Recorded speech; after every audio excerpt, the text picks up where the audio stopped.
नमस्कार दोस्तों, स्वागत है आपका मेरे यूट्यूब चैनल में जिसका नाम है बेसिक इलेक्ट्रिकल। और आज हम बात करेंगे दोस्तों व्हीटस्टोन ब्रिज के बारे में। दोस्तों, इससे हम अननोन रेजिस्टेंस की वैल्यू मेज़र करते हैं व्हीटस्टोन ब्रिज द्वारा। और दोस्तों, रेजिस्टेंस मेज़र करने की कई टेक्निक होती है। इसे हम कई मीटर से, जैसे ओम मीटर हो गया, उससे हम मेज़र कर सकते हैं, या फिर कोई मल्टी फंक्शन टाइप के मीटर आते हैं आजकल रेजिस्टेंस की वैल्यू, उससे हम मेज़र कर सकते हैं।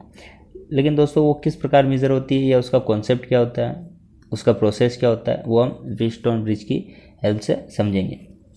और दोस्तों, इसका बेसिक कॉन्सेप्ट हमें पता होना चाहिए ताकि हमारे लिए आसान रहे।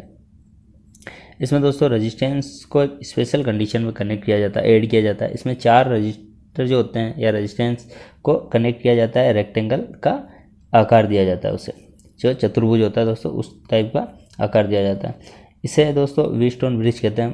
और इसमें जो सेल से कनेक्ट किया जाता है, इस सेल से ब्रिज में करंट हम फ्लो करते हैं। तो जो ये एम्पीयर मीटर होता है, उसमें कोई विक्षेप नहीं मिलता, उसमें कोई डिफरेंस नहीं मिलता दोस्तों। इसमें दोस्तों, जैसा आप डायग्राम में देख रहे हैं, इसमें 4 रजिस्टर भुजा होती है। इसमें से 3 का हमें वैल्यू पता होता है दोस्तों। 3 जो रेजिस्टेंस होता है उसकी वैल्यू हमें पता होती है, और एक रेजिस्टेंस की वैल्यू हम निकालते हैं, या वो हमें पता नहीं होती है, उसकी वैल्यू हम निकालते हैं। बाकी 3 की हमें वैल्यू पहले ही पता होती है। तो दोस्तों, इसमें जो अगर ब्रिज सही कंडीशन में है तो उसकी जो 2 भुजाएं होती है, उसका जो रेजिस्टेंस होता है, उसका अनुपात या उसका ratio of resistance of 2 arms, या 2 भुजाओं का जो रेजिस्टेंस का अनुपात होता है, वो दूसरी 2 भुजाएं, जो सामने वाली 2 भुजाएं, उनके रेजिस्टेंस के अनुपात के बराबर होती है। इनमें दोस्तों चारों का रेजिस्टेंस आपके सामने डायग्राम दिया हुआ है। एक का रेजिस्टेंस R1 है, एक का R2 है, एक R3 है, एक R है। इसमें दोस्तों हमें R1, R2, R3 तीनों पता है, तीनों नोन है। हमें वैल्यू निकालनी है R की, जो R रेजिस्टेंस दिया हुआ उसकी हमें वैल्यू निकालनी है। तो दोस्तों, इसमें 2 स्विच लगे हैं, जैसा डायग्राम में आपको बताया। डायग्राम आप देख सकते हैं आपकी स्क्रीन पर। जब हम दोस्तों S1 स्विच जो लगा हुआ है इसमें, उसको ऑन करते हैं, तो दोस्तों सेल से करंट फ्लो कराते हैं। S1 स्विच ऑन करेंगे तो सेल से करंट फ्लो होगी, वो करंट सर्किट में फ्लो होगी। तो जो दोस्तों करंट होती है वो AB, जो AB आर्म आपको दिख रही है, A टर्मिनल से B टर्मिनल के बीच में AB आर्म, वो और AD जो भुजा होती है उसमें डिवाइड हो जाता है। और स्विच S2 को जब ऑन करते हैं दोस्तों, तो BD में जो BD आर्म है, B से D, जिसमें हम गैल्वेनोमीटर लगा रखा है, उसमें करंट फ्लो नहीं होता है। और BC वही करंट दोस्तों, AB और BC जो आर्म है इस साइड में, ये A और AB और BC, ये देखिए दोस्तों, AB और BC में वही करंट फ्लो होगा दोस्तों, जो AD और CD, इसके सामने वाली जो दोनों भुजा AD और ये CD, इन दोनों भुजाओं में फ्लो होगा। मतलब इनका जो पोटेंशियल डिफरेंस होता है दोस्तों, B और D में करंट फ्लो नहीं होती, तो इसका पोटेंशियल डिफरेंस B और D में 0 होता है। जबकि इनका पोटेंशियल डिफरेंस होता है दोस्तों A और B का, और A और D, उसके बीच में जो पोटेंशियल डिफरेंस होता है वो इक्वल होता है।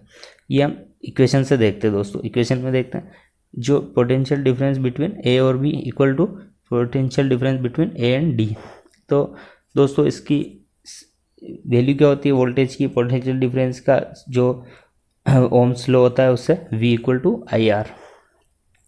तो दोस्तों I यहाँ है, इसमें करंट फ्लो होगी I1 करंट फ्लो हो रही है। और जबकि इसका रेजिस्टेंस है A से B जो आर्म है, उसका रेजिस्टेंस क्या है दोस्तों, R1।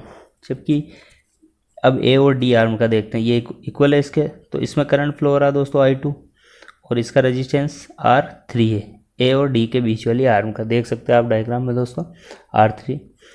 और इसके बाद दोस्तों पोटेंशियल डिफरेंस बिटवीन BC और पोटेंशियल डिफरेंस बिटवीन D और C, D और C के बीच का जो पोटेंशियल डिफरेंस होता है वो दोनों आर्म का बराबर है। तो ये इक्वेशन से देखते हैं दोस्तों, potential difference between B and C equal to potential difference between D and C। तो इसमें भी दोस्तों इक्वेशन से देखते हैं हम, तो इसकी भी हो जाएगी दोस्तों। इसमें करंट है, करंट इसमें I1 है, और इसमें I2 है। जो B और C है, इसमें I1 इंटू R2 हो जाएगा, इसका रेजिस्टेंस R2 है B और C आर्म का। जबकि जो D और C आर्म है उसका रेजिस्टेंस R है। डायग्राम से आप देखिए दोस्तों, तो इस इसमें करंट I2 है तो I2 इंटू R हो जाएगा।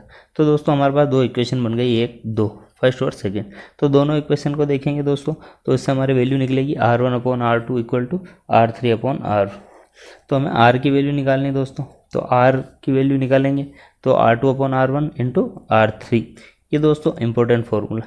अब ये तीन हमें पता है, तो तीनों में वैल्यू रख के हम ये R की वैल्यू निकाल सकते हैं। इस फॉर्मूला में दोस्तों अगर हमें तीन रेजिस्टेंस जैसे ये R1, R2 और R3 की वैल्यू पता है, तो हम अननोन रेजिस्टेंस है जो R, उसकी वैल्यू हम आराम से निकाल सकते हैं। इसकी वैल्यू रख के R1, R2, R3 की वैल्यू रख देंगे तो R की वैल्यू निकल जाएगी दोस्तों।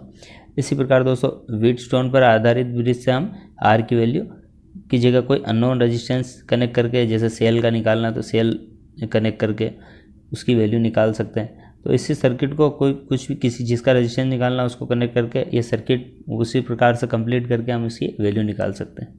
तो दोस्तों ये था आज का टॉपिक व्हीटस्टोन ब्रिज। अगर आपको ये वीडियो पसंद आया दोस्तों तो इसे लाइक कीजिए, शेयर कीजिए और सब्सक्राइब कीजिए, और अपने दोस्तों के बीच में शेयर कीजिए दोस्तों जो इलेक्ट्रिकल से रिलेटेड हो। धन्यवाद दोस्तों मेरे यूट्यूब चैनल में आने के लिए।